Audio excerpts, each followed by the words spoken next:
आज हम सुनेंगे शेर, चूहा और बिल्ली की कहानी। एक घने जंगल में एक शेर गुफा में रहता था।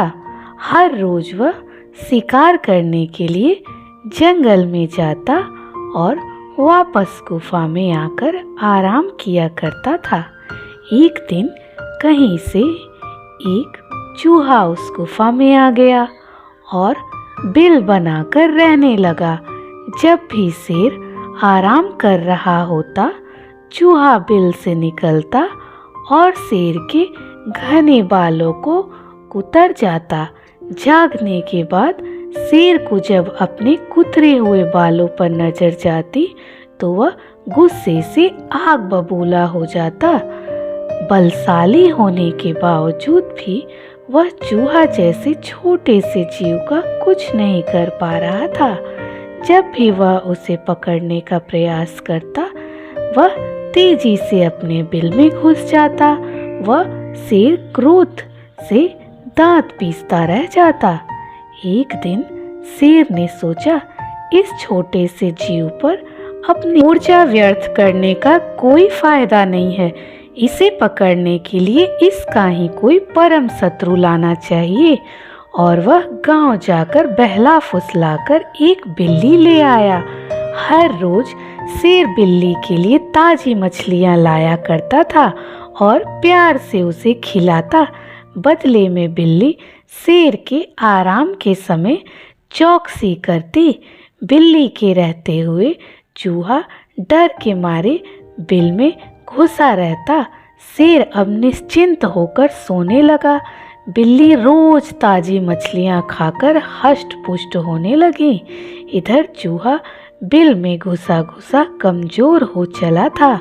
शेर के बाल ही उसका आहार थे।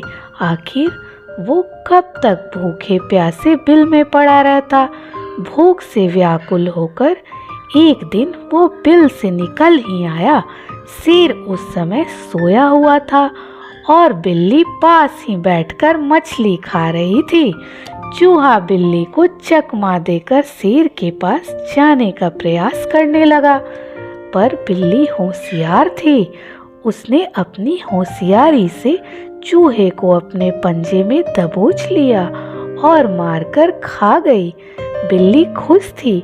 वह सोचने लगी, मैंने अपने मालिक की चिंता का अंत कर दिया। अब शेर मुझे तोहफा देगा। उस खुश होकर शेर अब उसे और स्वादिष्ट मछलियां लाकर देगा। शेर के जागने पर बिल्ली ने उसे चूहे को मार डालने की बात बताई। बिल्ली बोली, महाराज की जय हो। अब आपकी नींद में खलल डालने वाला सदा के लिए मर चुका है। शेर की परेशानी का कारण समाप्त हो चुका था। वह बड़ा खुश हुआ, पर अब बिल्ली उसके किसी काम की नहीं रही थी। शेर बोला, अरे वाह, अब तो मैं आराम से रोज अपनी नींद पूरी करूंगा। शेर ने बिल्ली को भोजन देना बंद कर दिया। बिना भोजन के बिल्ली कमजोर होने लगी। उसे समझ आ गया कि चूहे को मारकर उसने अपनी उपयोगिता समाप्त कर ली। आखिरकार बिल्ली गुफा छोड़कर चली गई। इस कहानी से हमें यह शिक्षा मिलती है, हमेशा अपनी उपयोगिता बनाए रखना चाहिए।